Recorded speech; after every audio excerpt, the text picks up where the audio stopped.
Jadi saya ambil kenapa saya pengen banget membawa tema ini dan saya berdoa sama Tuhan, Tuhan apa yang saya harus bawa ya? Dan saya rindu, saya ingin membagikan tentang kebahagiaan sejati di dalam Tuhan.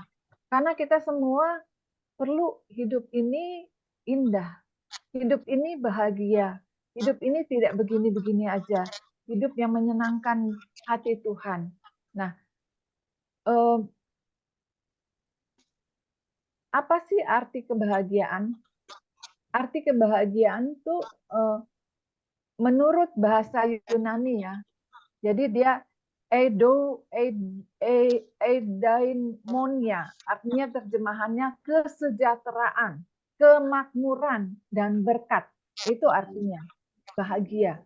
Nah, kalau arti kebahagiaan itu secara kamus daripada kamus besar bahasa Indonesia, arti kebahagiaan itu adalah keadaan pikiran dan perasaan kita, kesenangan kita rasa tentram, hidup secara lahir dan batin yang maknanya adalah untuk meningkatkan visi kita, visi diri kita. Visinya kita mau apa ya? Mau hidup senang, mau hidup bahagia di dalam bersama rumah tangga, di dalam sama anak-anak, atau sukses di dalam karir, whatever apa yang ingin kita rindukan, pasti dasarnya kita punya hati dan perasaan pikiran kita itu bersih bahagia. Baru kita bisa. Kalau kita puas, kita bahagia, kita kerjanya juga enteng. Kita kerjanya semua apa yang menjadi tugas kita bisa berjalankan dengan baik. Pasti. Dan kebahagiaan yang sejati di dalam Tuhan Yesus itu konsepnya adalah kebahagiaan di dalam Tuhan kontra dengan kebahagiaan duniawi. Kebahagiaan dengan duniawi. Karena status sosial atau jabatan bukan merupakan patokan yang bahagia. Ya kan? Kalau orang dunia bilang, aku sudah bahagia loh. Aku bahagia, aku punya uang banyak, aku punya mobil, jabatan, dan lain sebagainya, itu mungkin kelihatannya bahagia. Tapi kalau kita gali lagi, ada hal-hal yang dibalik itu yang mereka tuh tidak puas. Ada hal-hal yang dibalik itu mereka tidak puas. Bahkan ada banyak yang sekarang bunuh diri. Ya kan kita tahu bahwa orang kaya sekalipun ya itu banyak yang bunuh diri, terjun dari ketinggian. Ya, yang di Tangerang juga ada, bahkan punya sekolah, akhirnya bunuh diri. Karena apa? Nggak tahu mereka tuh apa yang kebahagiaan yang sejati, yang bagaimana yang aku harus dapatkan ya. Nah, kalau kita lihat dari Matius 5 ayat 1 sampai 12, mungkin nanti Bapak Ibu dapat baca ya, kalau saya bacakan di sini. Awal ayat 1 dikatakan ketika Yesus melihat orang banyak itu, naiklah ia ke atas bukit dan setelah ia duduk, datanglah murid-muridnya kepadanya. Murid-muridnya datang kepadanya. Maka Yesus pun mulai berbicara dan mengajar mereka. Katanya, berbahagialah orang yang miskin di hadapan Allah, karena merekalah yang empunya kerajaan sorga. Jadi kita miskin di hadapan Allah. Miskin itu miskin hati kita. Kita miskin hati kita rendah hati, bukan karena mungkin secara materi, mungkin kita ada duit, mungkin kita banyak duit, tapi hati kita rendah hati. Mungkin kita orang pinter, profesor, dan lain sebagainya. Tetapi kita miskin di hadapan Tuhan. Nothing. Karena semua yang kita dapat itu adalah kasih karunia yang Tuhan kasih. Dan ayat di situ dikatakan ayat 4 lanjutnya, berbahagialah orang yang berduka cita karena mereka akan hibur. Sekalipun duka cita, sekalipun kita dalam sakit, sekalipun tak apa. Jadi ini kalau orang dunia bilang lagi sakit, aduh kayaknya tambah susah banget. Tapi kita tetap senang karena di balik semua duka cita kita itu ada satu magnet, ada satu kuasa yang menarik kita. Seperti orang yang pendarahan itu, pada waktu dia kesakitan, dia merasa menderita sendiri. Dia berseru kepada Tuhan, ada kuasa Tuhan yang keluar dari tubuh Tuhan, dia lari keluar dan membuat dia sembuh. Artinya ada suatu daya tarik itu yang membuat kita menjadi kuat. Dan berbahagialah orang yang lapar dan haus akan kebenaran, karena mereka akan dipuaskan. Jadi kebenaran itu hanya di dalam Tuhan. Seperti wanita Samaria yang datang kepada Tuhan Yesus, dia katakan air kehidupan itu hanya di dalam Dia. Pada waktu dia merasa dia Tuhan tuh tahu siapa aku. Ini bukan suamiku, bahkan yang di rumah bukan suamiku. Ini tahu dia. Dia bilang kok Tuhan tahu ya tentang aku ya. Nah, dia cerita kepada banyak orang. Dia merasa dia puas, dia merasa dia bahagia. Bahkan kebahagiaan dia ceritakan kepada banyak orang. Dan di situ ayat 7 katakan, berbahagialah orang yang murah hati, karena mereka akan beroleh kemurahan. Ini dasarnya dulu. Kita tahu kita dasarnya dulu yang saya utarakan ini, Matius 5 ayat 1 sampai 12 ini dasarnya. Ya, berbahagia orang yang murah hati, berbahagialah orang yang suci hatinya, karena mereka akan melihat Allah. Jadi kalau kita mau berjumpa dengan Tuhan, itu kita harus suci hatinya. Kita harus kudus karena Dia adalah kudus. Dan ayat 9, berbahagialah orang yang membawa damai. Jadi kita suka damai, kita nggak suka keributan. Kalau kita suka damai artinya kita bahagia. Kalau kita suka keributan, kita membuat onar, itu roh ketakutan ada sama kita pasti. Ya. Nah, terus ayat 10, berbahagialah orang yang dianiaya oleh sebab kebenaran. Kita nggak usah takut, karena Allah yang bela. Ya, mereka lah yang akan punya kerajaan surga. Ayat 11, berbahagialah kamu jika karena kamu dicela dan dianiaya, dan padanya difitnahkan segala yang jahat. Ayat 12, bersukacitalah dan bergembiralah, karena upahmu besar di sorga, sebab demikian juga telah dianiaya nabi-nabi yang sebelum kamu. Nah, ini adalah dasarnya dulu. Dasar daripada kita mau menuju bahagia mana. Kuncinya ada di dalam sini. Kita ikutin karena yang dipikirin enggak dimasuk di akal. Apa yang Tuhan buat kita itu enggak masuk di akal. Seperti 5 roti, 2 ikan. Enggak masuk di akal. Kok bisa ya dikasih makan 5.000 orang dengan anak-anak sisa 12 bakul? Masuk di akal enggak? Enggak masuk di akal. Nah, itulah anak-anak, itulah kita, anak-anak Tuhan, itu dahsyatnya di sini. Kita itu dahsyatnya di sini. Kita itu lebih daripada yang biasa-biasa. Jadi kita bukan biasa-biasa. Kita adalah anak yang luar biasa. Jadi kunci untuk mendapatkan kebahagiaan sejati di dalam Tuhan, kita harus menerima Tuhan sebagai juru selamat satu-satunya. Dan saya percaya kita semua di tempat ini udah menerima Tuhan sebagai juru selamat satu-satunya. Ya, yang sudah katakan amin. Yang sudah angkat tangan. Haleluya. Nah, di situ di Lukas 2 ayat 10 sampai 11 katakan, lalu kata malaikat itu kepada mereka, jangan takut, sebab sesungguhnya aku memberitakan kepadamu kesukaan besar untuk seluruh bangsa. Dan hari ini telah lahir bagimu juru selamat, yaitu Kristus Tuhan di kota Daud. Jadi kita adalah bagian yang kalau kita menerima juru selamat satu-satunya, kita adalah akan menerima kesukaan yang besar, yang tiada taranya, yang tidak bisa dibanding-bandingkan. Ya, luar biasa banget. Dan di Roma 10 ayat 9 10 dikatakan, sebab jika kamu mengaku, nah, untuk menerima juru selamat itu gimana caranya sih? Nah, di situ di firman Tuhan di Roma mengatakan, sebab jika kamu mengaku dengan mulutmu bahwa Yesus adalah Tuhan, kita ngaku aja, kita percaya.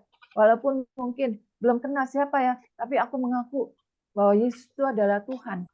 Dan percaya dalam hatimu bahwa Allah telah membangkitkan dia dari antara orang mati, maka kamu akan diselamatkan. Oh, luar biasa banget itu.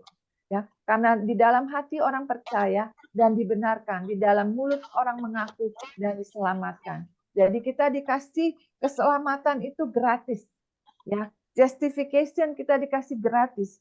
Bagian kita ya sanctification, kita melakukan kebenaran firman Tuhan itu. Jadi pada waktu mulut kita mengaku, kita jangan sampai di stepnya di situ. Kita lanjutin langkah selanjutnya. Kalau kita ingin pergi di sana, katakan kita mau ke Bandung, ya. Kita kok mau ke Bandung, tujuan kita ke Bandung. Tapi kita jangan cuma sampai di mana ya, kalau di sini Pasar Rebo. Ya kalau enggak itu enggak sampai-sampai. Artinya apa yang aku harus lakukan selanjutnya untuk sampai tiba di rumah Bu Esther katakan. Ya berarti ada yang kita harus lakukan sampai kita tiba di sana. Berarti dengan sungguh-sungguh hati. Nah disinilah kita, kalau kita ibaratnya demikian. Nah jadi kalau kita telah menerima Tuhan Yesus sebagai Juru Selamat, itu kunci pertama. Terima Tuhan Yesus sebagai juru selamatnya. Kita mengaku dalam minta untuk kunci menuju kebahagiaan. Karena kebahagiaan satu-satunya hanya di dalam Dia. Ya. Selanjutnya kita melakukan kebenaran firman Tuhan. Saya percaya di sini semua pada rajin. Yang udah rajin baca firman Tuhan siap angkat tangannya, lambaikan tangannya. Haleluya, semua rajin ya. Rajin baca firman Tuhan. Nah, di sini kita setelah kita baca, kita renungkan, kita perkatakan, kita renungkan, kita lakukan. Nah, di Mazmur 1 ayat 1 sampai 3, berbahagialah orang yang tidak berjalan menurut nasihat orang fasik, yang tidak berdiri di jalan orang berdosa, dan tidak duduk di dalam kumpulan pencemooh. Itu bukan bagian kita ya, katakan itu bukan bagian kita. Nah, tetapi kesukaan kita adalah ialah Taurat Tuhan, dan merenungkannya Taurat itu siang dan malam. Kita baca, kita kunyah, kita masukin, karena firman itu adalah Dia sendiri. 1 Yohanes ayat 1, firman itu adalah Allah sendiri, dan Dia turun menjadi manusia di 1 Yohanes 14. Yohanes 1 ayat 14, menjadi manusia, Tuhan Yesus Kristus ya. Dan ayat 3, seperti pohon yang ditanam di tepi aliran air, yang menghasilkan buahnya dan pada musimnya, dan tidak layu daunnya, dan apa saja yang diperbuatnya berhasil. Wow, ciami banget ya ini ya. Siapa yang katakan ciami, angkat jempolnya. Ciami banget nggak ini? Jadi selalu dia berbuah. Pintu ini tertutup, ada pintu yang lain. Jalan ini terkunci, ada jalan yang lain. Selalu ada aliran berkat dari Bapa Surgawi yang membuat kita nggak khawatir. Nah, pada waktu kita nggak khawatir, kita nggak ketakutan, nggak cemas, nggak apa, pasti bahagia. Stephen pasti sembuh karena percaya, yakin. Semua sel-sel dalam tubuhnya itu sudah Tuhan urapi, Tuhan kasih kekuatan. Tuhan kasih extraordinary buat Stephen. Saya percaya Stephen rajin banyak baca Alkitab setiap hari. Ya, selalu dikirim ya di chat itu ya, luar biasa. Nah, upamu itu yaitu kadang-kadang kita memang apa yang kita lakukan itu tidak instan, Stephen. Tapi percayalah semuanya itu ada nilai yang Tuhan akumulasikan di dalam kehidupanmu. Tuhan catat, air matamu ditampung di kirbatnya, Dia hitung jeri lelahmu, dan pasti tanpa kamu sadari, kok kakiku udah enteng ya jalannya? Kok kepalaku ini udah ini banget ya, nggak pusing, nggak gampang pusing ya? Semua sendi-sendiku, otot-ototku perkatakan seperti diri Yeremia. Tulang-tulangku, otot-otot, Yeskiel katakan tulang-tulang, otot-otot semua bangkit di dalam nama Tuhan Yesus. Dan setiap kamu bangun pagi, kamu katakan, aku sehat, aku kuat. Karena aku ingin melayani Tuhan lebih dahsyat. Ya. Dan selanjutnya, langkah yang kita harus lakukan untuk kita menuju bahagia yang sejati di dalam Tuhan.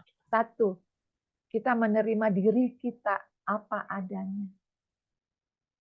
Aku ini Dewi loh, yang aku segini.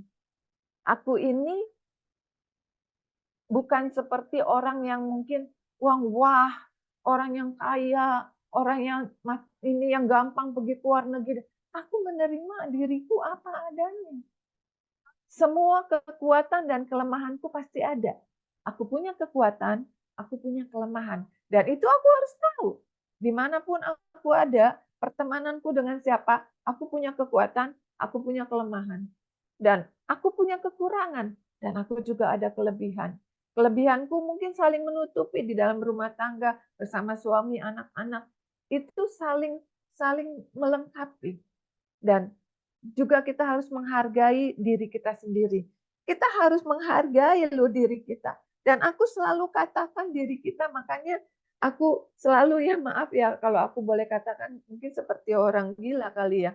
Aku selalu kalau pakai bedak itu bersinar, bersinar, aku bersinar terus. Dan itu aku perkatakan, aku menghargai Tuhan udah kasih tubuhku sehat, Tuhan kasih tubuhku yang sempurna, Tuhan kasih pikiranku yang kuat, pikiranku yang sehat. Itu aku menerima diriku apa adanya. Aku mengucap syukur sama Tuhan. Mensyukuri apa yang ada saat ini. Itu modal buat diri aku. Ya. Nah, seperti jadi aku tahu semua itu karena kasih karunia. Di Efesus 2 ayat 10 dikatakan, karena kita ini buatan Allah. Ya, di Efesus 2 kan di situ dikatakan ya, Efesus 2 mulai dari ayat 1 itu semua adalah kasih karunia. Semua yang ada sama kita itu kasih karunia. Ada lebih, ada kurang, ada susah, ada senang, itu pada masanya. Setiap musim kita itu ada musimnya. Buah aja ada musimnya. Kita pun ada musimnya. Ada kalanya kita ada duit, ada kalanya kita nggak ada duit. Tapi kita mengucap syukur aja. Hari ini cukup segini, besok ada lagi. Pasti karena kesusahan hari ini cukup hari ini. Besok ada kesusahan lain. Jadi hari ini kita mengucap syukur. Itu modalnya. Dan Efesus 2 ayat 10 dikatakan, karena kita ini buatan Allah. Dahsyat banget. Kita buatan Allah. Bahkan Allah katakan kita ini serupa dan segambar. Semua buatan yang lain itu dia katakan, dia cuma perkatakan, dengan perkatakan semuanya jadi dan semuanya baik. Tapi kita beda loh. Kita manusia loh. Kita buatan Allah dari nafasnya. Dari nafas Tuhan kita jadi. Ya kan, kita dijadikan dari nafasnya. Dijadikan dari debu, diembuskan nafasnya. Berarti kita ada buatan tangannya yang serupa dan segambar. Diciptakan dalam Kristus Yesus untuk melakukan pekerjaan baik yang dipersiapkan Allah sebelumnya. Ia mau supaya kita hidup di dalamnya. Berarti ini memang misi kerajaan surga. Misi Tuhan yang kita harus tahu. Setan tidak suka kalau kita melakukan ini. Makanya dia buat penyimpangan. Kenapa Adam dan Hawa? Kenapa Hawa jatuh? Sebenarnya Tuhan kasih free will, kebebasan buat manusia. Tapi dia tidak melakukan kebenarannya. Dia pengen lebih dan lebih. Dia nggak terima dia apa adanya. Dia nggak terima rambu-rambu. Dia nggak terima apa yang Tuhan kasih. Sehingga dia melakukan semuanya melewati apa yang Tuhan kasih wewenang. Kita pun harus punya wewenang. Yang Tuhan kasih wewenang, tanggung jawab, kita harus lakukan sebatas itu. Yang percaya katakan amin. Jadi kita harus menerima diri kita apa adanya. Itu yang utama. Yang kedua, kita harus sanggup mengampuni. Forgive. Kalau kita nggak mengampuni, ada roh-roh, ada hal-hal yang tersimpan di dalam hati kita, nggak akan pernah bahagia. Jadi kita mau memaafkan orang lain yang bersalah kepada kita, seperti doa Bapa kami, ampuni segala dosa kami, seperti kami pun mengampuni orang yang bersalah kepada kami. Jadi kita harus mengampuni orang bersalah kepada kami, kita pun harus minta ampun sama Tuhan. Tuhan ampuni aku, salah nggak salah, pokoknya minta ampun aja betul. Biar Tuhan kuasa darah anak domba Allah yang membasuh kita, minta ampun sama Tuhan. Ya, terus jangan simpan sakit hati. Jangan simpan sampah, kata Rasul Paulus, semuanya sampah kita buang. Tuhan aja bilang aku buang itu sejauh tubir sejalamnya laut. Ya, dia buang itu dosa kita. Masa kita ingat-ingat dosa orang? Masa kita ingat dosa teman kita? Masa kita ingat dosa suami kita? Masa kita ingat dosa istri kita? Masa kita ingat dosa anak kita? Kita buang itu jauh-jauh karena itu akan merusak sendi-sendi otot-otot kita, pikiran kita, hati kita. Itu setan demen. Roh Kudus yang nggak akan tinggal di hati kita. Kita buang. Jadi kita mau membuang semua dosa, salah, pikiran yang tidak baik. Ya. Yang ketiga, memaafkan merupakan tanggung jawab kita. Kita sebagai murid Kristus. Karena kita harus murid sama dengan gurunya. Guru kita siapa? Ya Tuhan Yesus. Guru kita itu adalah Allah pengampun. Dia memberikan kita pengampunan. Bahkan di kayu salib, dia menebus dosa kita. Luar biasa banget itu. Nggak ada Allah yang lain selain dia. Jadi kita mesti bangga jadi anak Tuhan.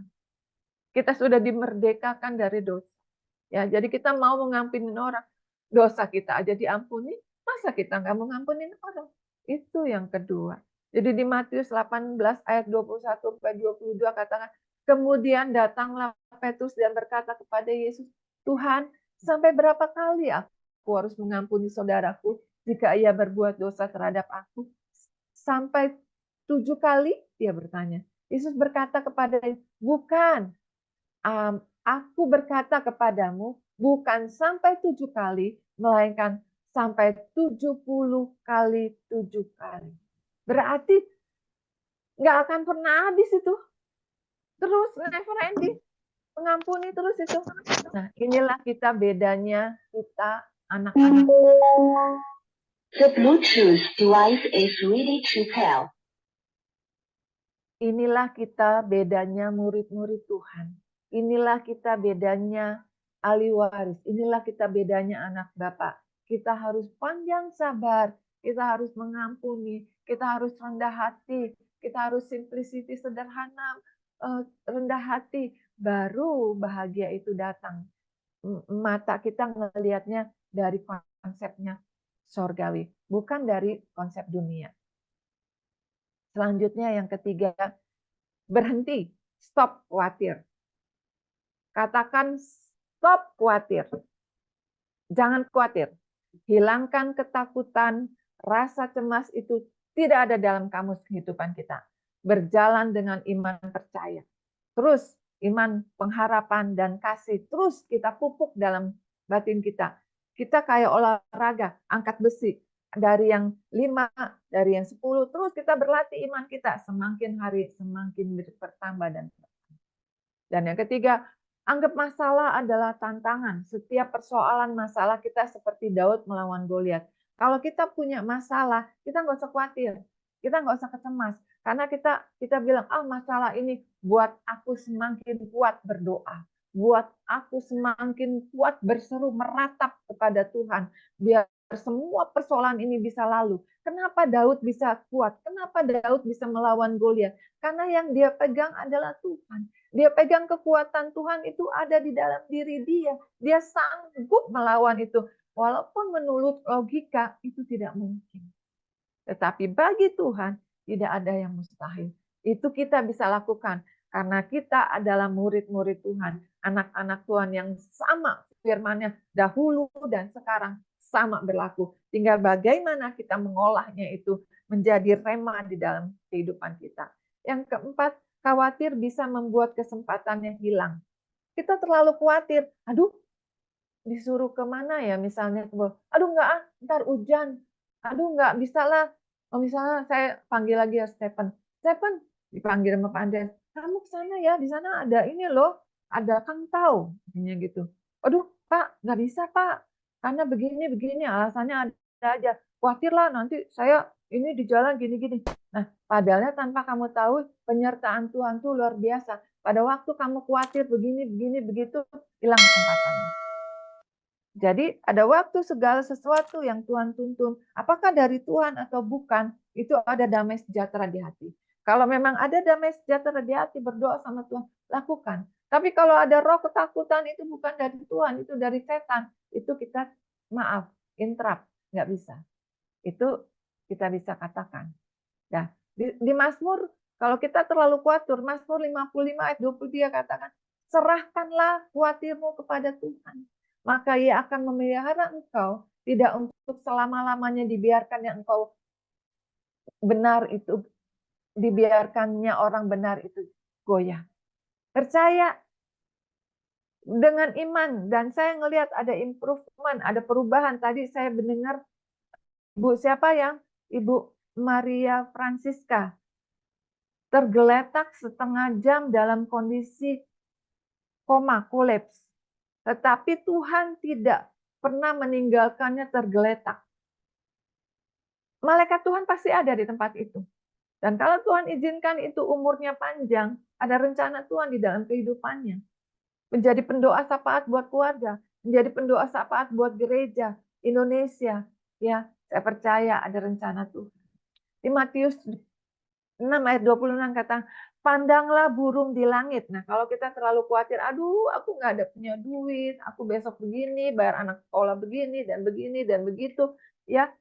Pandang burung di langit yang tidak menabur dan tidak menuai dan tidak mengumpulkan bekal dalam lumbung, namun diberi makan oleh Bapakmu yang di sorga. Bukankah kamu jauh melebihi burung-burung itu? Cilim. Cilim. Nah, kita percaya bahwa kita anak raja. Semuanya itu lebih extraordinary Tuhan buat kita. Jadi iman itu kita harus bertumbuh dan bertumbuh. Ya, yang keempat, apa yang kita harus lakukan? Memberi, giving. Memberi bukan saja menerima dulu baru membalas. Oh, dia belum memberi aku nggak mau balas dia. Jadi aku menerima dulu baru aku balas. Bukan, memberi bukan saja menerima dulu baru membalas. Memberi membuat kita selalu merasa cukup dan menghargai anugerah Tuhan. Cukup bagi aku ini. Aduh, gimana Bu Elma? Ini gini, Bu Elma ngasih temannya. Udah cukup, saya cukup kok segini. Nah, walaupun keterbatasan gitu loh. Jadi dengan keterbatasan seperti janda yang memberikan uang sepeser dua duit itu ya, dia cuma segitu mungkin, ya kan? Tapi dia memberi dengan sukacita. Nah, terus jangan tangan kita selalu di bawah. Kita lebih tangan kita di atas. Ya. Ketika kita memberi tangan dengan apa yang ada, sangat berpengaruh luar biasa dalam kebahagiaan hidup. Itu menjadi kayaknya senang banget deh aku bisa nolong. Ya, saya punya cerita kemarin HMC ada salah satu yang keadaannya kacamata pecah, jatuh. Waduh, terus harus nggak bisa dipakai lagi. Waduh, dalam hati saya gimana ya, kesian juga ya, walaupun saya belum berjumpa orangnya gitu kan. Kesian juga ya, jadi kamu gimana? Ya, saya berdoa sama Tuhan, ya Tuhan memang orang ini sungguh-sungguh apa ya. Jadi saya setelah saya ada kirim frame kacamata, jadi saya bukannya merasa sombong apa, tapi saya merasa, aduh Tuhan, saya senang banget deh, saya bisa membahagiakan dia. Ya, jadi memberi itu bisa luar biasa membuat hidup kita bahagia. Kita memberi dari apa yang ada, bukan dari kelebihan kita. Ya. Dan memberi dengan kerelaan hati. Terus memberi bukan saja selalu materi, tetapi setiap tenaga, pikiran, waktu. Jadi memberi itu bukan ukurannya sama cien aja loh. Memberi juga mungkin saran pendapat. Memberi selalu dengan support, dukungan, doa. Memberi dengan tenaga, kayak di gereja mau persiapan apa, ayo bersihin porsi dan lain sebagainya. Itu sudah memberi waktu kita. Dan kita ibadah juga itu dengan setia nunggu itu waktu gitu kan. Nah, jadi kita juga memberi itu melatih memberi yang terbaik. Ya. Jadi hendaklah di 1 Korintus 9 ayat 7 dikatakan hendaklah masing-masing memberi menurut kerelaan hati, jangan dengan sedih hati atau karena kepaksaan, sebab Allah mengasihi orang yang memberi dengan sukacita. Nah, selanjutnya kita lihat yang kelima, bagaimana apa yang aku harus lakukan step kelima. Kasih. Kasih Tuhan mengasihi saudara dan saya. Kalau Tuhan sudah mengasihi kita, apakah kita nggak bisa mengasihi orang lain? Sebatas kasih itu memang layak kita harus kasih. Ya, kasih adalah sumber kehidupan kita dan membuat kita untuk berbuat hal-hal yang positif. Ini dengan konotasi yang positif ya. Dan mengasihi Tuhan dengan tulus hati murni, bukan dengan pura-pura, bukan dengan sesuatu tujuan, tetapi benar-benar itu dari hati, dengan tulus, dengan murni. Terus mengasihi akan Tuhan, bisa mewujudkan kasih akan sesama. Jadi yang pertama adalah kita harus mengasihi Tuhan. Pada waktu dasarnya kita udah mengasihi Tuhan, saya bisa loh mengasihi suami saya bisa loh mengasihi anak saya. Bahkan kita bisa mengasihi musuh kita. Kalau kita mengasihi Tuhan, ya, menghilangkan keraguan, ya ada orang yang benci sama kita, ada orang menjolimi kita, ya kan? Kita bisa mengasihi dia, bahkan menjadi sahabat, ya kan? Nah, itulah kasih Tuhan ya, kasih yang agape, kasih Kristus ya, kasih yang tanpa syarat. Kasih yang modal utamanya bukan karena kasih yang nafsu dan lain sebagainya. Dan hilangkan keraguan. Lakukan bagian kita lebih dulu. Kita melakukan bagian kita dulu.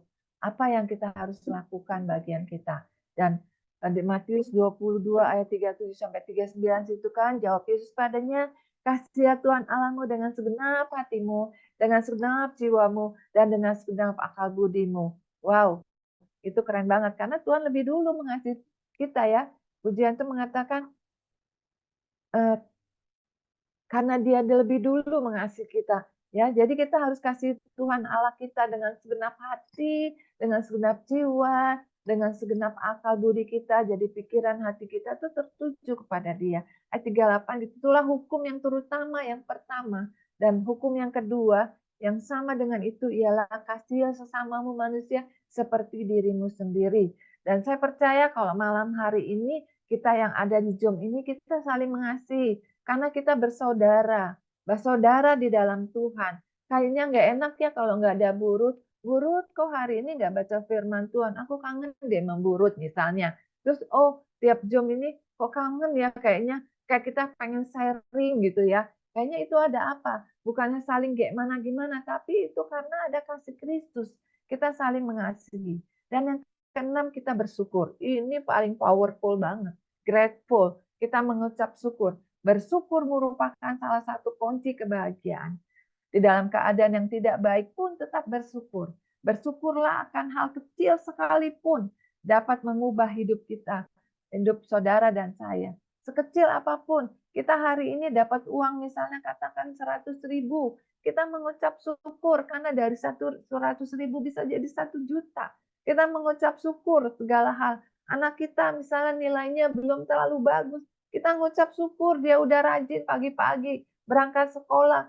Nah, kamu terus ya nak rajin belajar. Jadi kita perkatakan yang baik-baik, perkatakan keberhasilan, perkatakan sukses buat suami, buat istri, buat anak-anak, mantu, cucu, semua perkatakan yang baik-baik. Jadi kita mengucap syukur dari hal yang kecil sekalipun. Misalnya orang tua, kita di sini udah ada yang tua-tua dikasih uang sama anaknya. Misalnya katakan saya sebut angkanya 300, jangan bilang, cuma 300. Jangan, mengucap syukur, angkat itu ke sorga. Oh Tuhan, terima kasih untuk uang ini Tuhan. Hamba percaya ini adalah benih yang dia tabur. Dan benih akan berbuah lebat. Kiranya Engkau berkati anakku, mantuku. Biar menjadi sumber berkat buat aku juga bisa melayani Engkau lebih lagi. Katakan ucapan syukur. Dan yang keempat, dengan mengucap syukur, melatih sinyal kita positif yang ada pada kita. Jadi kalau kita mengucap syukur, sinyalnya kita sinyal bahagia. Sinyalnya kita ini sinyal yang baik-baik selalu, nggak ada negatif thinking lagi dalam pikiran kita. Ya, di 1 Tesalonika 5 ayat 18 itu katakan, mengucap syukurlah dalam segala hal, sebab itulah yang dikehendaki Allah dari Kristus Yesus. Jadi saudara, kuncinya yang saya katakan itu ada 6 step ya, di mana kita harus menerima diri kita apa adanya. Aduh, no. Jadi kita harus menerima diri kita apa adanya. Terus kita juga harus mau mengampuni. Itu kunci kalau kita mau bahagia. Kalau kita nggak mau bahagia, kalau kita nggak mau nggak mau mengampuni, ya itu harus dipelepaskan dulu. Lepasin pengampunan, baru datang kedamaian, bahagia. Nah, terus kita harus memberi, ya. Kita harus memberi. Memberi itu berbagai ya. Ketiga, kita harus berhenti, stop. Kita jangan khawatir, jangan cemas. Itu nggak ada lagi di dalam kamus kita. Nah, terus kita harus memberi. Kita harus saling mengasihi. Dan kita harus mengucap syukur dalam segala hal. Karena dari ucapan syukur itu terpancar kasih karunia Tuhan, berkat Allah yang melimpah-limpah. Maka kita bisa hidup bahagia yang sejati di dalam Tuhan. Karena kehidupan kita di sini adalah sementara. Kita melatih kesabaran, kita melatih, terus kita melatih diri kita sampai kepada nanti kepada kehidupan yang kekal. Ya, kepada kehidupan kekal kali. Jadi kita udah biasa. Udah biasa. Jadi kita udah menang. Kita udah menang. Kita sanggup mengalahkan semuanya. Jadi kita menang, kita keluar, bahkan kita keluar menjadi pemenang. Nah, itu dari saya untuk kunci hidup bahagia, kita harus melakukan step-stepnya. Yang utama kita beriman kepada Tuhan, kita menerima Tuhan sebagai juru selamat satu-satunya, kita melakukan firman Tuhan, terus kita baca firman Tuhan, dan kita hidupi firman Tuhan itu dalam kita, dan ada kunci-kuncinya, step-stepnya yang bagian kita yang kita harus lakukan. Nanti setelah bagian kita lakukan, nanti bagian Tuhan yang Tuhan kerjakan buat saudara dan saya, akhirnya kita merasa bahagia. Bahagia itu sederhana, bahagia itu simple, karena bahagia itu dari diri kita sendiri. Yang bisa membuat bahagia itu diri kita, bukan dari orang lain. Katakan misalnya saya bersahabat dengan Bu Elma, terus aduh aku nggak bahagia lah sama Bu Elma. Why? Karena bahagia itu bukan Bu Erma yang selalu membahagiakan saya. Tetapi kita saling take and give. Saya merasa suka, saya merasa bahagia. Saya merasa bahagia dengan suami saya. Saya merasa bahagia dengan anak-anak saya. Walaupun kita ibaratnya makan di rumah nggak wah-wah. Tetapi itu makanya bahagia itu dari kita. Dari kita. Saya jujur, saya ngomong saya kesaksian. Masa pandemi adalah masa yang sukar buat sebagian orang. Tetapi saya tetap mengucap syukur pada Tuhan, walau apapun adanya. Karena kita juga selalu bergantung sama anak, anak juga punya gantungannya lagi. Iya benar nggak sih? Yang iya, coba angkat tangannya. Yang iya, yang iya. Cucu saya angkat tangan. Iya kan? Ya, kita mau bebanin anak kita mau bebanin orang lain, mereka juga punya gantungan juga. Jadi satu-satunya jalan kita gandol Gusti aja. Gandol Gusti artinya kita nggak gandol sama Tuhan. Dan kalau nggak gandol sama Tuhan itu hal-hal yang spektakuler yang dia bisa buat sama kita yang kita nggak akan pernah nyangka. Kucuk-kucuk tiba-tiba ada berkat Tuhan yang kita nggak nyangka. Jadi nggak akan pernah itu beras itu habis, nggak akan pernah sakit itu berlarut-larut karena cuman gandol sama Gusti, ya kan? Saya percaya Bapak Ibu Saudara di tempat ini malam hari ini ada satu janji Tuhan yang pasti Tuhan genapi. Janji-janji Tuhan itu banyak loh yang Tuhan genapi dalam kehidupan kita semua. Asal kita ikuti aja tuntunannya, agar kita sabar, agar kita tetap rendah hati, karena berkat itu turun ke bawah, bukan air mancur, tapi dia mengalir ke bawah. Benar ya Iona? Benar ya. Berkat itu turun ke bawah, bukan muncrat gitu kan. Nah, jadi kita harus rendah hati, jangan pernah ada musuh, jangan punya berpikiran jelek, mengucap syukur dalam segala hal, yang ada akar pahit semua, kutuk-kutuk apa diputus, kutuk-kutuk kemiskinan, kutuk-kutuk penyakit, semua kita putus di dalam nama Tuhan Yesus. Kita adalah anak raja, kita ada anak pemenang yang Tuhan sudah bebaskan. Ini dari saya. Mungkin nanti akan ada yang bertanya atau berdoa dulu ya Pak Andreas. Ya. Silakan berdoa dulu. Saya berdoa dulu ya. Iya, ya. Tolong Yona. Ayo untuk pray. You pray. Oh rapata karabasi akan. Bapa surgawi, ajarku mengenal betapa dalamnya kasih-Mu. Bapa surgawi, buatku mengerti betapa kasih-Mu padaku. Semua yang ku terjadi di dalam hidupku, ajarku menyadari Kau selalu sertaku. Buka aja mute-nya.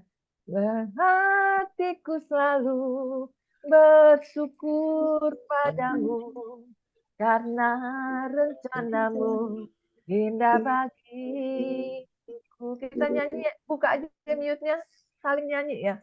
Bapa surgawi, buatku mengerti betapa dalamnya kasih.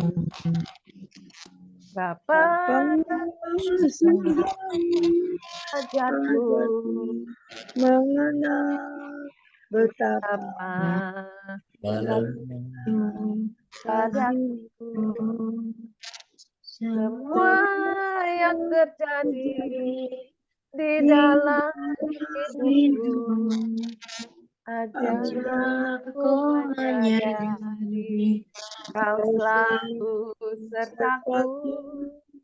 Buat hatiku bersyukur padamu, karena rencanamu indah bagiku. Bapak Surgawi, sore hari ini Tuhan, kami yang ada di Zoom ini Tuhan, ada 24 partisipan, Tuhan mungkin lebih secara personil ya Abah. Kami bersyukur pada sore hari ini, Bapak Surgawi, Kau lihat hati kami ya Tuhan. Kami rindu Tuhan, setiap kami merasa bahagia di dalam Kau ya Abah. Ada banyak rintangan yang menggoda kami. Ada banyak rintangan yang mendistract kami, sehingga kadang-kala kami cemas, kadang-kadang kami khawatir, kadang-kala kami takut Tuhan. Tapi kami tahu Tuhan, Kau Allah yang tidak pernah meninggalkan kami. Kau Allah yang terus menggendong kami sampai putih rambut kami sekalipun. Kau Allah yang menjaga kami. Sampai Tuhan Kau buang segala dosa kami sejauh tumir dari laut, di dalam laut Tuhan. Kami percaya Tuhan Kau terus Tuhan mengangkat kami. Kau jadikan kami murid-murid-Mu. Kau jadikan kami prajurit-prajurit-Mu yang gagah perkasa. Engkau menjadikan kami kekasih-Mu ya Abah. Bahkan Kau jadikan Tuhan kami ahli waris-Mu. Bahkan nanti Kau jadikan kami para mempelai-Mu ya Tuhan. Yang siap Tuhan diangkat pada saat Kau datang yang kedua kali ya Tuhan. Ampuni segala dosa salah kami, segala pelanggaran kami, segala hal yang tidak berkenan di hadapan-Mu ya Abah. Biar hari ini Tuhan, terus Tuhan sampai ke depan, sampai Tuhan Kau datang, sampai masa umur kami Tuhan. Kami terus tetap Tuhan berpegang pada janji-Mu Tuhan. Kalau Engkau tidak pernah meninggalkan kami, bahkan Kau akan menjadikan kami kepala bukan ekor. Kau akan memelihara kehidupan kami terpelihara sampai dengan anak cucu kami tidak akan meminta-minta ya Abah. Terus Kau pagari, Kau pagar tembok Tuhan. Kami berdoa juga Tuhan untuk Pak Andreas Tuhan sebagai gembala Tuhan di Victory Sekina Tuhan. Biar kiranya Tuhan Kau Allah Roh Kudus yang senantiasa mengurapi kehidupannya ya Abah. Terus tuntunan-Mu, kebenaran-Mu yang berjalan di depannya Tuhan. Sinar kemuliaan-Mu yang terpancar dari kehidupannya ya Abah.